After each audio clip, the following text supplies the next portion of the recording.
ഒരു തിരക്കുള്ള സ്ഥലത്ത് നമ്മൾ ഇരിക്കുമ്പോൾ അവിടെ ആൾക്കൂട്ടത്തിനിടയിൽ പ്രത്യേകം ചില ആളുകളുണ്ടാവും. അതൊരു ക്ലാസ് റൂം ആയിരിക്കാം, അല്ലെങ്കിൽ തിരക്ക് പിടിച്ചൊരു ഓഫീസ് മീറ്റിംഗ് റൂം ആയിരിക്കാം, അല്ലെങ്കിൽ ആയിരക്കണക്കിന് ആളുകൾ കൂടുന്ന ഒരു കല്യാണ പന്തലാവാം. അവിടെ ചിരിക്കുന്നവർക്കൊപ്പം ചിരിക്കുകയും സംസാരിക്കുന്നവർക്കൊപ്പം ഇരിക്കുകയും ചെയ്യുന്ന ഒരാളെ നമുക്ക് കാണാം.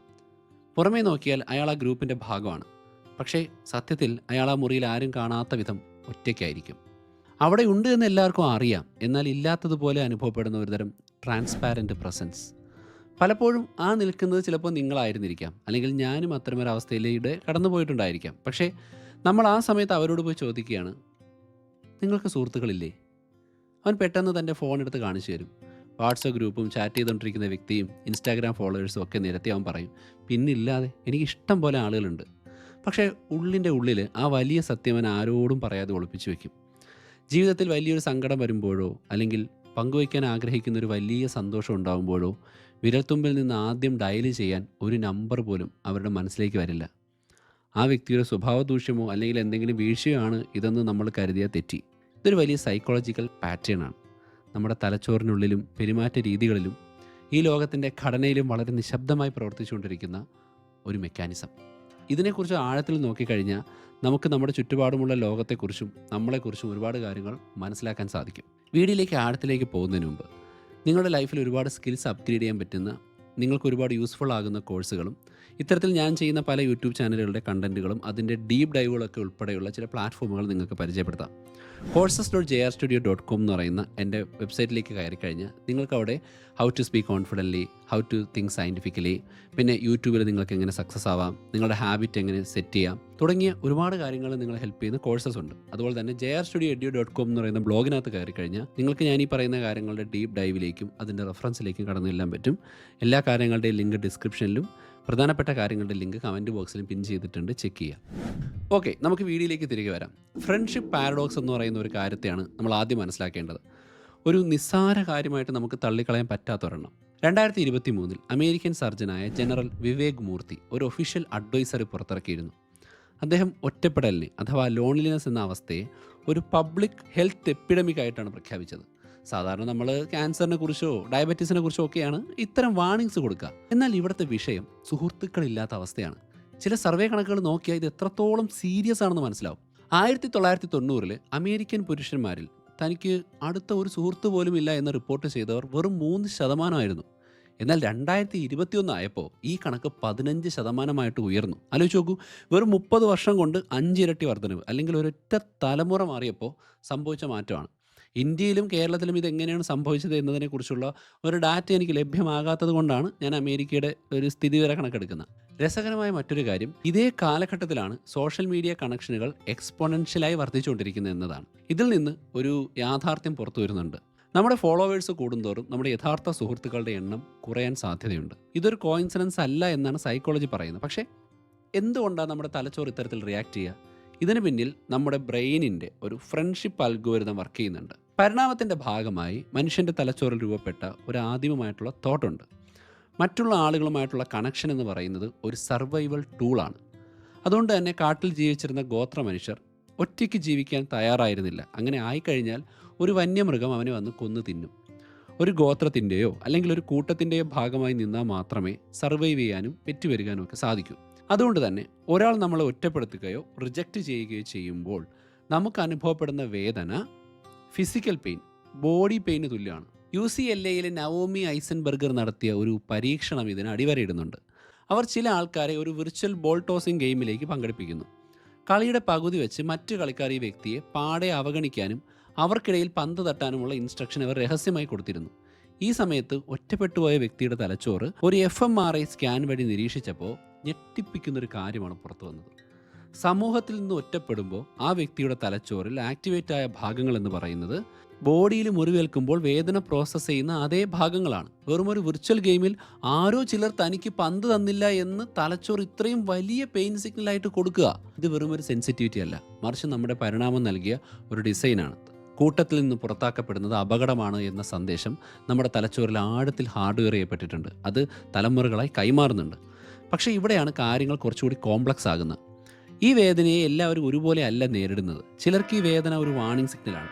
ഞാനിനി കൂടുതൽ ശ്രമിക്കണം, ആളുകളുമായിട്ട് ബന്ധം സ്ഥാപിക്കണമെന്ന് തലച്ചോറ് അവരോട് പറയുന്നുണ്ട്. എന്നാൽ മറ്റു ചിലർക്ക് ഈ വേദന ഒരു പ്രവചനമാണ് ഓർ പ്രഡിക്റ്റബിളാണ്. ഞാൻ എത്ര ശ്രമിച്ചാലും ഇതിങ്ങനെ തന്നെ ആയിരിക്കും, ഇതിൻ്റെ പിന്നാലെ പോയി തിരുത്താൻ നിന്നിട്ട് കാര്യമില്ല എന്ന് അവരുടെ തലച്ചുറങ്ങ് തീരുമാനിച്ചു വയ്ക്കും.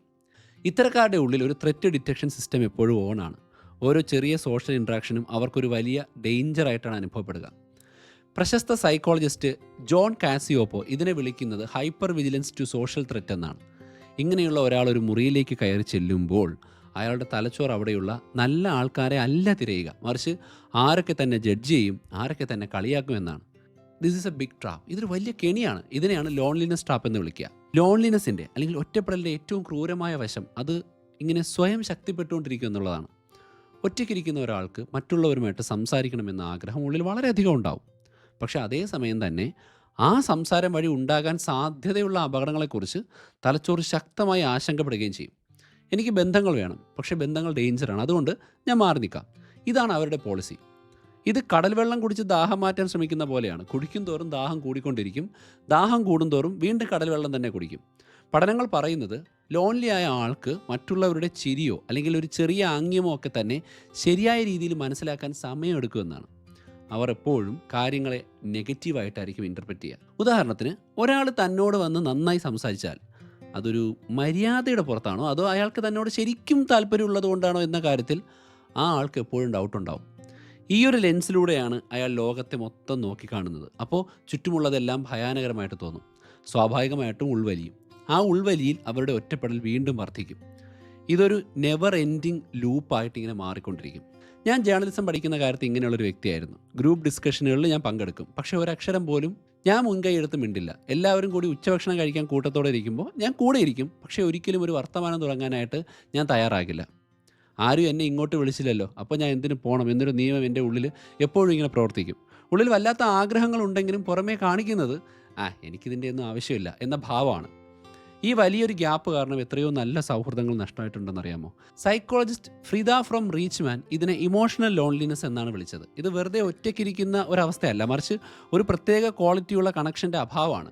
വലിയൊരു ആൾക്കൂട്ടത്തിനിടയിൽ ഇരിക്കുമ്പോഴും ഇവർക്കൊന്നും ഞാൻ ആരാണെന്ന് അറിയില്ലല്ലോ എന്ന തോന്നലുണ്ടാകുന്നത് ഇതുകൊണ്ടാണ്. പലരും വിചാരിക്കുന്നത് സുഹൃത്തുക്കളില്ലാത്തവർക്ക് സംസാരിക്കാൻ അറിയില്ല അല്ലെങ്കിൽ സോഷ്യൽ സ്കിൽസ് ഇല്ല എന്നാണ്. ഇത് ഭാഗികമായി മാത്രം ശരിയുള്ള കാര്യമാണ്. ക്രോണിക്കലി ലോൺലി ആയ ആളുകൾ മറ്റുള്ളവരോട് സംസാരിച്ചു തുടങ്ങിയാൽ അവർ വളരെ നന്നായി പെരുമാറുന്നതായി കാണാം. പക്ഷേ പ്രശ്നം അത് തുടങ്ങുന്നതിനും അത് മുന്നോട്ട് പോകുന്നതിനും ഇടയിലാണ്. ഒരു സംഭാഷണം തുടങ്ങാൻ തലച്ചോറ് വലിയൊരു വില നൽകേണ്ടി വരുമെന്ന് അവർ കരുതുന്നു. നമ്മുടെ തലച്ചോറിലെ പാതകൾ ഉപയോഗിക്കാതെ വരുമ്പോൾ അത് ഇല്ലാതായി പോകുന്നു എന്ന് ഞാൻ പല വീഡിയോസിലും പറഞ്ഞിട്ടില്ലേ. നമ്മുടെ ന്യൂറോ പ്ലാസ്റ്റിസിറ്റിയുടെ ഒരു റിവേഴ്സ് മെക്കാനിസമാണ്. ഒരാൾ വീണ്ടും വീണ്ടും ഒറ്റപ്പെടൽ അനുഭവിക്കുമ്പോൾ ആ സൗഹൃദം തുടങ്ങാനുള്ള വഴി കാട് പിടിച്ചു പോകും. പക്ഷേ ഇത് മാറ്റിയെടുക്കാൻ പറ്റാത്ത കാര്യമൊന്നുമല്ല. ഇവിടെ അറ്റാച്ച്മെൻറ്റ് തിയറി എന്ന് പറയുന്നൊരു കാര്യം കൂടി നമ്മൾ മനസ്സിലാക്കണം. നമ്മൾ ജനിച്ച് വീഴുമ്പോൾ മുതൽ നമ്മളെ നോക്കുന്നവരുമായിട്ട് നമുക്കൊരു ബന്ധമുണ്ടാവും. അത് നമ്മുടെ ഉള്ളിൽ ഒരു ടെംപ്ലേറ്റ് പോലെ ഫിക്സാണ്. നമ്മൾ സുരക്ഷിതരാണോ, ആളുകളെ വിശ്വസിക്കാൻ കൊള്ളാമോ എന്നതിനൊക്കെ ഒരു ഡിഫോൾട്ട് റിപ്ലൈ നമ്മുടെ ഉള്ളിൽ തന്നെ ഉണ്ടാകും. ആൻഷ്യസ് അറ്റാച്ച്മെൻ്റ് ഉള്ളവർക്ക് ബന്ധങ്ങൾ വേണമെന്ന് വലിയ ആഗ്രഹം ഉണ്ടാവും, പക്ഷേ അതോടൊപ്പം തന്നെ വലിയ പേടിയും ഉണ്ടാവും. എന്നാൽ അവോയ്ഡൻ്റ് അറ്റാച്ച്മെൻ്റ് ഉള്ളവർ തനിക്ക് ആരെയും വേണ്ട എന്നൊരു കവചം ചുറ്റും കെട്ടിപ്പൊക്കും. കുട്ടിക്കാലത്ത് നമ്മൾ വളർന്ന സിറ്റുവേഷനിൽ നമ്മൾ സേഫ് അല്ലെങ്കിൽ നമ്മുടെ തലച്ചോറെടുക്കുന്ന ഒരു ഡിസിഷനാണ് കണക്ഷൻ എന്നാൽ പെയിനാണ് എന്നുള്ളത്. ആ തീരുമാനം മുതിർന്നാൽ നമ്മുടെ ഉള്ളിലൊരു സോഫ്റ്റ്വെയർ പോലെ ഇങ്ങനെ ഓട്ടോ സ്റ്റാർട്ട് ചെയ്ത് റൺ ചെയ്തുകൊണ്ടിരിക്കും. ഞാൻ പറഞ്ഞിട്ടുണ്ട്, റോബിൻ ഡൺബാർ പറഞ്ഞൊരു കാര്യം. അതായത് ഒരു മനുഷ്യന് ശരിയായ രീതിയിൽ മെയിൻറ്റെയിൻ ചെയ്യാൻ കഴിയുന്ന ഫ്രണ്ട്ഷിപ്പിൻ്റെ എണ്ണം ഏകദേശം ഒരു 150 ആണ്. ഇതിൽ തന്നെ ഏറ്റവും അടുത്ത സുഹൃത്തുക്കൾ എന്ന് എടുത്തു പറയാവുന്നവർ വെറും 5 പേര് മാത്രമാണ്. ഈ 5 പേരുടെ സ്ഥാനം നമ്മുടെ ജീവിതത്തിൽ ഒഴിഞ്ഞു കിടക്കുകയാണെങ്കിൽ നമ്മൾ എത്ര വലിയ ആൾക്കൂട്ടത്തിനിടയിലും ഒറ്റയ്ക്കായിരിക്കും. ഹാർവാർഡ് സർവകലാശാല 80 വർഷത്തോളം നടത്തിയ ഒരു പഠനമുണ്ട്. ഞാൻ അതിനെക്കുറിച്ച് ഡീറ്റെയിൽ ആയിട്ട് നോക്കിക്കൊണ്ടിരിക്കുകയാണ്. ഒരു ഡെഡിക്കേറ്റഡ് എപ്പിസോഡ് നമ്മൾ ചെയ്യാം. പക്ഷേ എന്തായാലും ഈ പഠനത്തിൻ്റെ ഒരു ആകെ തുകയുണ്ട്. ഒരാൾ ജനിച്ച് അയാൾ ജീവിച്ച് അയാൾക്ക് മക്കളായി മക്കളായിട്ടും റൺ ചെയ്തുകൊണ്ടിരിക്കുന്ന ഒരു എക്സ്പെരിമെൻറ്റ്. നല്ല ബന്ധങ്ങളാണ് നമ്മളെ സന്തോഷവാന്മാരും ആരോഗ്യവാന്മാരും ഒക്കെ ആക്കി മാറ്റുന്നത് എന്നാണ് ഈ 80 വർഷം നീണ്ടു നിന്ന പഠനത്തിൽ നിന്ന് കണ്ടെത്തിയത്. പണമോ പദവിയോ ഒന്നും ഇതിന് പകരമാവില്ല. ഇന്നത്തെ കാലത്ത് സോഷ്യൽ മീഡിയ ഈ ഒരു ഗ്യാപ്പ് നികത്താനായിട്ട് ശ്രമിക്കുന്നുണ്ട്. ലൈക്കുകളും കമൻറ്റുകളും ഡയറക്റ്റ് മെസ്സേജും ഒക്കെ നമ്മുടെ തലച്ചോറിൻ്റെ റിവാർഡ് സിസ്റ്റത്തെ ഉണർത്തും. പക്ഷേ ഫോൺ മാറ്റി വെച്ച് കഴിഞ്ഞാൽ ആ സമയത്ത് നിശബ്ദതയില്ലേ, അത് ഭയങ്കരമായിട്ട് നമുക്ക് അനുഭവപ്പെടും. നമ്മൾ കണക്ഷൻ്റെ ഇമേജുകളുള്ളൊരു ലോകത്താണ് ജീവിക്കുന്നത്, അല്ലാതെ യഥാർത്ഥ ബന്ധങ്ങളുള്ള ലോകത്തല്ല. അപ്പോൾ ഇതെങ്ങനെ മാറ്റിയെടുക്കാൻ പറ്റും? പ്രോപ്പിൻക്വിറ്റി എഫക്റ്റ് എന്ന് പറയുന്ന ഒരു കാര്യമുണ്ട്. അത് സൈക്കോളജിയിലൊരു തത്വമാണ്. നമ്മൾ ഏറ്റവും കൂടുതൽ അടുക്കാൻ സാധ്യതയുള്ളത് ഏറ്റവും കഴിവുള്ള ആളോടോ ഏറ്റവും യോജിച്ചു പോകുന്ന ആളോടോ ഒന്നുമല്ല, മറിച്ച് നമ്മുടെ ഏറ്റവും അടുത്തുള്ള ആളോടാണ്. ഒരേ ഓഫീസിൽ ജോലി ചെയ്യുന്നത് കൊണ്ടോ ഒരേ സ്ഥലത്ത് ദിവസം കാണുന്നത് കൊണ്ടോ ഉണ്ടാകുന്ന ഒരു അടുപ്പമുണ്ട്. ഫ്രണ്ട്ഷിപ്പ് എന്ന് പറയുന്നത് ഒരു ഭാഗ്യം പോലെയാണ്. ആ ഭാഗ്യം വരാനുള്ള സാധ്യതകൾ നമ്മളിങ്ങനെ കൂട്ടിക്കൊണ്ടിരിക്കണം. I mean exposure effect. അപ്പോൾ ഈ ഭാഗ്യം എങ്ങനെ വർദ്ധിപ്പിക്കും? അതിന് സയൻസ് പറയുന്ന സിമ്പിളായ ചില വഴിയുണ്ട്. That is repetition. നിങ്ങൾ ഒരേ ആളുകളെ ഒരേ സാഹചര്യത്തിൽ ആവർത്തിച്ച് കാണുമ്പോൾ നിങ്ങളുടെ തലച്ചോറിനുള്ളിൽ ത്രെറ്റ് റെസ്പോൺസ് അഥവാ പേടി പതിയെ കുറയാൻ തുടങ്ങും. പരിചയം സുരക്ഷിതത്വ ബോധം ഉണ്ടാക്കും. ഇതിനെ ഒരു ഫിഷിംഗ് അനോളജി വെച്ച് പറഞ്ഞാൽ കുറച്ചുകൂടി നിങ്ങൾക്ക് സിമ്പിളാവും. കടലിൽ മീനുണ്ടോ എന്നുള്ളത് ഒരു മീൻപിടുത്തക്കാരൻ്റെ കൺട്രോളിലുള്ള കാര്യമല്ല. പക്ഷേ ദിവസവും കടലിൽ ഇറങ്ങുക എന്നതും ഏറ്റവും നല്ല മീൻ കിട്ടാൻ സാധ്യതയുള്ള ഇടങ്ങൾ കണ്ടെത്തി വല എറിയുക എന്ന് പറയുന്നതും അയാളുടെ മാത്രം തീരുമാനമാണ്. ഫ്രണ്ട്ഷിപ്പും ഇങ്ങനെയാണ്. റൈറ്റ് പേഴ്സൺ എപ്പോൾ നിങ്ങളുടെ മുന്നിൽ വരുമെന്ന് നിങ്ങൾക്ക് പ്രെഡിക്റ്റ് ചെയ്യാൻ പറ്റില്ല. പക്ഷേ അത്തരമൊരു കണ്ടുമുട്ടൽ സാധ്യമാകുന്ന ഒരു സാഹചര്യത്തിൽ നിങ്ങൾ പ്രസൻ്റ് ആയിരിക്കണം എന്നുള്ളതാണ് ഇമ്പോർട്ടൻറ്റ്. സോ ഇപ്പോൾ ഈ വീഡിയോ നിങ്ങൾ കണ്ടു തീരുമ്പോൾ നിങ്ങൾ സ്വയം ഒരു തകരാറുള്ള ആളാണെന്നോ അല്ലെങ്കിൽ നിങ്ങൾ ഒന്നിനും കൊള്ളാത്തവരാണ് എന്നൊന്നും കരുതരുത്. നിങ്ങളൊരു തകരാറുള്ള വ്യക്തിയല്ല, മറിച്ച് ഒരു ഹിസ്റ്ററിയുള്ള ഒരു പ്രത്യേക പാറ്റേണിൽ ചിന്തിക്കാൻ ശീലിച്ച ഒരു തലച്ചോറുള്ള വ്യക്തിയാണ്. Maybe connection is equal to അപകടം എന്ന് നിങ്ങൾ ചിന്തിക്കുന്നുണ്ടെങ്കിൽ നിങ്ങൾ ആ പഴയ കാൽക്കുലേഷൻ ഇപ്പോൾ റൺ ചെയ്തുകൊണ്ടിരിക്കുകയാണ്. എന്നാൽ ഞാൻ നല്ലൊരു കാര്യം പറയാം, ഈ കാൽക്കുലേഷൻ മാറ്റിയെടുക്കാൻ സാധിക്കും. ഒറ്റ ദിവസം കൊണ്ടോ അല്ലെങ്കിൽ വലിയ സംസാരം കൊണ്ടോ സംഭവിക്കുന്നതല്ല. പക്ഷെ സാവധാനം ബോധപൂർവം നമ്മുടെ തലച്ചോറിൻ്റെ പഴയ വഴിയിലെ കാടുകളെ വെട്ടിത്തെളിക്കാൻ നമ്മൾ തയ്യാറാവണം. ചെറിയ ചെറിയ ഇൻട്രാക്ഷൻസിലൂടെ ആ വഴി വീണ്ടും വലിയ ഹൈവേ ആക്കി മാറ്റാൻ പറ്റും. ഏത് സാഹചര്യത്തിലും ഏത് മുറിയിലും എത്ര വലിയ ആൾക്കൂട്ടത്തിനിടയിലും നിങ്ങളുടെ ഉള്ളിലെ ആ ഭയത്തിൻ്റെ വോളിയം ഒന്ന് കുറച്ച് സ്വന്തം ശബ്ദത്തിൽ സംസാരിക്കാൻ നിങ്ങളെ പ്രാപ്തരാക്കുന്ന the art and science of speaking with confidence എന്ന് പറയുന്ന എൻ്റെ ഒരു കോഴ്സ് ഉണ്ട്. അത് ഡിസ്ക്രിപ്ഷനിൽ നോക്കിയാൽ നിങ്ങൾക്ക് ചിലപ്പോൾ കുറച്ച് സഹായകരമായേക്കാം. മാത്രമല്ല ഇന്ന് ഈ നിമിഷം നിങ്ങൾ ചെയ്യേണ്ട ചില കാര്യങ്ങളുണ്ട്. നമ്മൾ നമ്മുടെ ഇന്നർ സർക്കിളിലേക്ക്, അതായത് ആ 5 പേരുടെ ലിസ്റ്റിലേക്ക് ഒന്ന് നോക്കണം. ആ ഇടം ശൂന്യമാണ് എന്ന് നിങ്ങൾക്ക് തോന്നുന്നുണ്ടെങ്കിൽ ഇപ്പോൾ ഒരു പേര് നിങ്ങളുടെ മനസ്സിലേക്ക് കൊണ്ടുവരിക, ഒരൊറ്റ പേര്. എന്നിട്ട് ആ ആൾക്കൊരു മെസ്സേജ് അയയ്ക്കുക. വാട്സപ്പിലായിക്കോട്ടെ. വലിയ വിശദീകരണങ്ങളൊന്നും വേണ്ട. ഹേയ്, ഞാൻ നിന്നെ ഇപ്പോൾ ഒന്ന് ഓർത്തു എന്ന് മാത്രം അയച്ചാൽ മതി. ഭാഗ്യം എന്നത് കണ്ടെത്താനുള്ളതല്ല, അത് നമ്മുടെ ചുറ്റുമുള്ളപ്പോൾ നമ്മൾ ശ്രദ്ധിക്കാനുള്ളതാണ് എന്ന് പറയുന്ന പോലെ ഈ സൗഹൃദവും നിങ്ങളുടെ തൊട്ടടുത്ത് തന്നെയുണ്ട്. അത് തിരിച്ചറിയപ്പെടാൻ വേണ്ടി ഇങ്ങനെ കാത്തു നിൽക്കുകയാണ്. സോ വീഡിയോ കണ്ടതിന് നന്ദി. എൻ്റെ വാക്കുകൾ നിങ്ങൾക്ക് ആർക്കെങ്കിലും പ്രയോജനപ്പെട്ടെങ്കിൽ തീർച്ചയായിട്ടും ഞാൻ സന്തോഷവാനാണ്. മാത്രമല്ല താഴെ കാണുന്ന ലിങ്കുകൾ ചെക്ക് ചെയ്താൽ കുറച്ചുകൂടി നിങ്ങൾക്ക് സ്കില്ലുകൾ അപ്ഗ്രേഡ് ചെയ്യാൻ സാധിക്കും. അടുത്ത എപ്പിസോഡിൽ വീണ്ടും കാണാം. അതുവരെ